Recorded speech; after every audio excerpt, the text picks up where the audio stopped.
John Byrne with Poets and Quants. Welcome to another conversation we're going to have with an MBA alum who has a job that people would die for. At Google, her name is Shandi Shah. She's an MBA graduate from UC Irvine's Merage School of Business. Welcome. Thank you. I'm glad to be here. And we're happy to have you. So tell me a fun fact about yourself. A fun fact. So it's weird that people at some point in my life who are close enough will get to know this anyway. Because I See, now the world is going to know. Yeah, probably. So I have always followed a very strict diet in my life, inspired from a religion that I follow called Jainism. I don't know if you've ever heard about Jainism. No. So there are the main principle of Jainism is nonviolence, and we practice it in every single way we do everything in life. So no meat. No meat for sure. Tell me more. You eat a lot of chana masala. That's a good one. Which I love. Okay, cool. And I love smoked eggplant. My two favorite Indian dishes, and I don't eat incidentally. eggplant. Oh, you don't? Yeah, so as part of Jainism rules, we don't eat eggplant. So yeah, no meat, no egg, no seafood, but there is more to that. So vegan food will probably suffice these things, but vegan wouldn't do that for me because Jains would not eat roots. Oh, so any really? root vegetable like onion, garlic, potatoes, carrots, among many other. Oh my God. So now imagine a food that doesn't have any of these ingredients in any form, like powder or raw or in any other form. Wow, that's a strict diet. So that's a very strict diet I've always followed in my life. I've probably never tasted that in my life, at least knowingly. And I always make a point to check the ingredients in detail. Thank goodness it's Google. They do provide food, and they have all the ingredients written. They do, really? And they write down all the ingredients. That is remarkable. For every single dish. So you've never known the joy of an In-N-Out hamburger. The thing is, because I've never tasted it, I don't think I missed anything, right?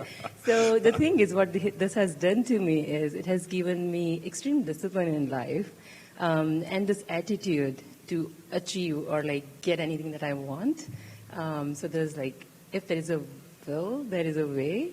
So I've always been able to keep up this diet and achieve anything in my life. So this has shaped me, who I am today, and probably who I'll be in the future, because this has defined me, who I am. That's fascinating. Yeah. I like that fun fact. Okay, so tell me why you chose to get an MBA in the first place. You were consulting. Mm-hmm.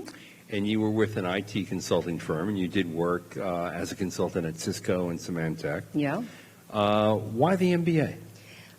So not surprising to a lot of folks, because if you look at my background in terms of the family and social background that I come from, there is possibly very rare people you will find who works for somebody other than yourself or your family. They are all business people. So if you just look at Gujarati people in India, we are known for the fact that we all do business. So I think at some point in life it was meant for me to look into this space. So it was destiny for you. It was destiny for me, but at the same time, I was doing my technical consulting. I was really good at engineering efforts. What happened is, a lot of time you will realize that knowing the whole 360 degree of any problem, including business and marketing and all other aspects of it, makes a huge difference in going to that extra mile that you would to grow in your career. So given that in future we are looking at either leading technological reforms or having our own firm, it just makes a lot of sense to get the MBA done and learn all those other aspects of life. Because your undergraduate background was in engineering. Yeah, it was computer science. Yeah, exactly. Yeah. And so why UC Irvine? Very good question. Because I myself was asking that question, why UC Irvine and why not other schools? Because this lasted for me for about 2 years. When I started exploring about do I want to do an MBA in the first place to where exactly I'll do my MBA. I visited a whole lot of schools, including like a lot of Ivy League schools, like going East Coast, like visiting Michigan and visiting New York, doing like those school tours, going to Southern California and looking at all of these other like, of course, like being here, I've also visited Stanford and Berkeley. Why UC Irvine? Like if I saw all of that, what does make me choose UC Irvine? And my number one answer was the small school class size, because I didn't want to be just a number. I wanted to connect with people, make friends, make life-lasting connections, which I felt like I may not even get to knowing everybody in my like class that graduates with me at some other school. So that was number one factor for me to choose Irvine. The number two reason was also location and focus. I have my family here, so like my husband was going to be here in Bay Area, so I wanted to make sure that like one of us is able to like go back and forth and we still meet over the weekend. Like it's not too much of a long distance either, so it made sense to have something close by. Irvine has its own charm, like Orange County and beaches, and like even like just being so close to Silicon Valley, because I was in tech, like you said, and I looked myself coming back to tech after MBA too. So like I wasn't going to go in media or elsewhere. Right. So if I'm looking at coming back to technology, what other place than like being in California? Yeah. And number three was Career Center. Like I really wanted somebody who can connect with me, polish me better, and prepare me to get out in the world again and be better myself. So Irvine's Career Center is super awesome. Like I can have one whole session just talking about Career Center and help to the extent that they go and like prepping every candidate. So like that was amazing. That's great. And how would you describe the classmates that you met at Irvine? If you had three adjectives, which ones would you use? We all wanted to have fun. You can have one. We all wanted to connect with each other at personal level, or like just not just knowing in class, but also like make those connections that we will look up to them whenever we need them in life. And we were all ambitious. We all were coming from different parts of the world. Like Irvine has this amazing another thing, which is like 40% of our students in that small class were all international. So wow. Like we were all very diverse background. So yeah, amazing class combination. And the size of your graduating class is what? I think it was 60. Yeah, that's pretty small and intimate. Yeah. You know everybody. Yeah, exactly. And they know you. Exactly. So there's nowhere to hide. That's exactly what I was saying. Like that is exactly what I was looking out of an MBA. It was like just having the brand on the resume is one thing, but knowing your class is another thing. Exactly. Yeah. And since you seem to be so enthusiastic about the Career Center, tell me why. Tell me why Career Center, you mean? Yeah, you were so enthusiastic about the Career Center at UC Irvine that you thought that was a major benefit of the program. Yeah. So, I mean, I'll tell you very simple. Like, first hurdle that a lot of people at different age or different point in career that they will face is when it comes to preparing your resume, that's the biggest problem. For instance, like just starting with the very basic thing, like just create a resume. When I was consulting, I was okay having like 5-page resume, like talking all about 5 pages. Yeah, like it was okay. But actually, if you apply like as a full-time person, like applying for a full-time job, the standard is to have actually a 1-pager document. So like imagine shrinking your 5-page resume into one. Like that's a huge deal. Like what do you keep, what do you take away? That's true. Resume is the first thing that actually gets your foot in the door. Yep. So like not just starting from resume, but even like preparing you for presentations, preparing you for like any of your interviews, marketing. Like in the first year, I remember Career Center had some or the other type of events just to polish us, just to make us ready to go, like, for the interviews, mock interviews. Right. Like I even remember having mandated exercise where we had to video record us about some like behavioral questions. Oh boy. It was so awkward.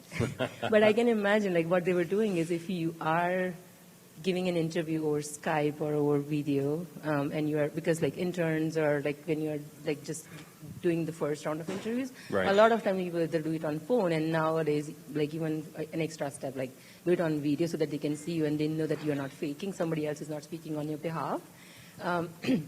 So if you're talking on, like, if you're giving an interview on video, are you actually like constantly looking at sky and answering, or are you able to like make that connection even knowing that you are not in person? So like a lot of the small details that we will not know or we will not be aware of, like Sure. they picked it up and they prepped us so well Right. for all of those. That's terrific. Yeah.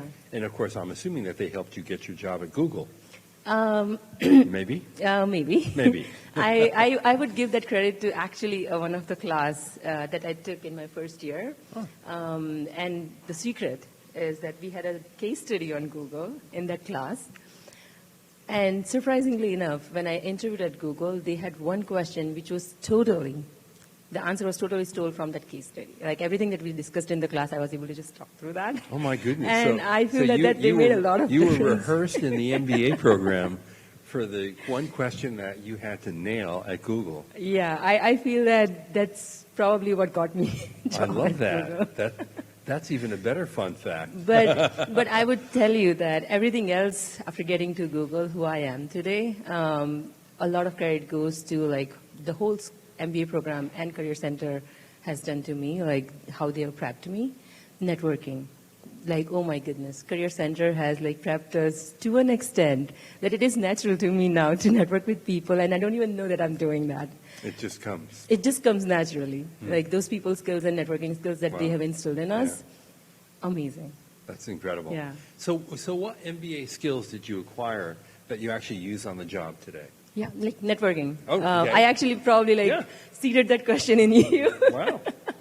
saying that networking. But there are many skills, but I keep going back to like networking being the most important skills that I've gained out of my MBA.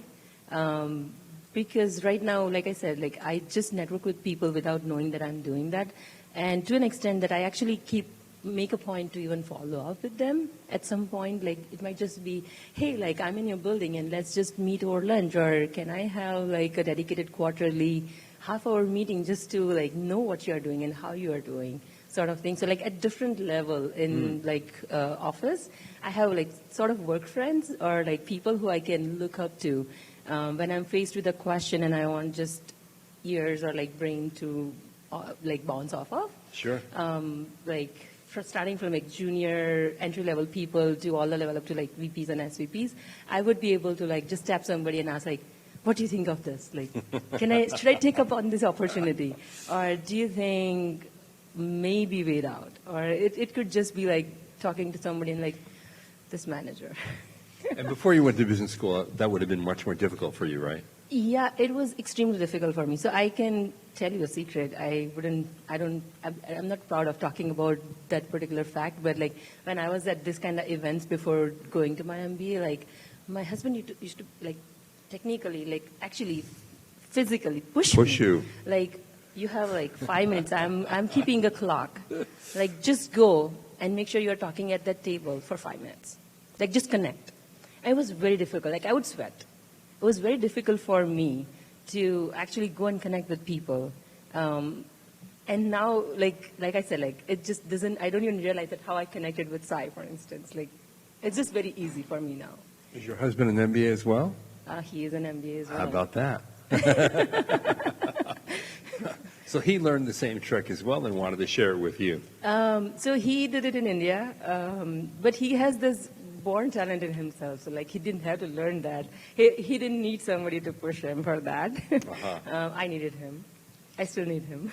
So when you look at your career, I mean, are there certain things, you strike me as a very ambitious person. Yes. So are there certain things that you have in your horizon that you really want to have happen? Like in the next 5 years, how do you see your career playing out? So a big aspect of my life is giving back to communities. I practice it in various forms till date. But in my so those are all mostly in like personal settings, how I'm Sure. practicing it till today. In next, like short to long term, like next 5 years or more, I'm looking at myself taking on more like leadership roles, like leading technological reforms, using machine learning and artificial intelligence space to help emerging communities and like make their lives better. Right. So it could be, so like right now, machine learning is making its impact in like many, many spaces that people didn't even think it was possible before. So I feel that there's a lot more opportunity in this space, and we can do a lot of things in that space to help people live a better life. Everybody should have like equal opportunities and great support system to achieve what they want in life. And it would be awesome if I could take on roles where I'm enabling this to a greater extent. Absolutely.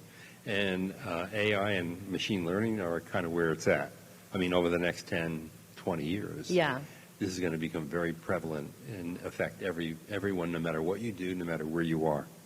Right, and I'm proud that I've taken good steps in that direction to learn more about that and make my skills like really more solid in that area.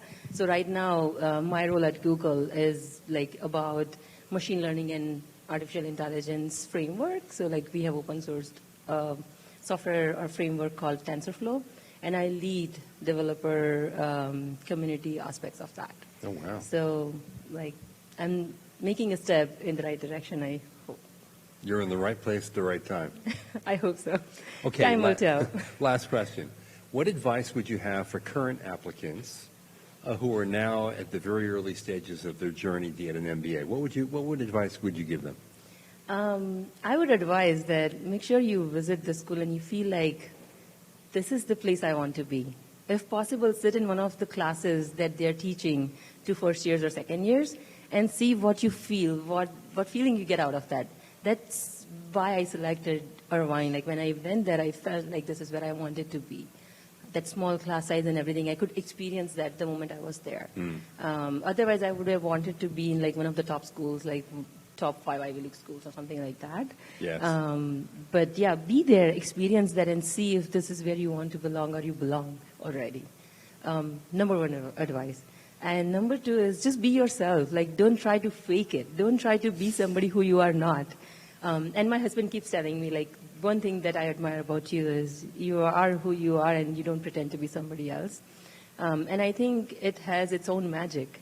So don't try to be somebody who you are not or try to fake it to fit in that space. That's really good like people advice. should embrace you, who you are, as who you are. Yes, absolutely. Okay, so you got the magic, you got the secrets, you got the fun fact. We got it all here today. Oh my goodness. I Thank love you. that. You're so awesome. And thank you for joining us, really, and sharing your insights and perspective and parts of your life. I do not want to ever be on your diet. Is your husband on your diet, too? Yeah. Oh, that he poor is. guy. All right. He loves me. Well, thank you for joining us. No Really, it worries. was a pleasure. It was a And pleasure meeting good, you and too. good luck to you. Thank you so much. And thanks to all of you out there for watching. I hope you enjoyed our conversation. This is John Byrne with Poets and Quants. Thanks for watching.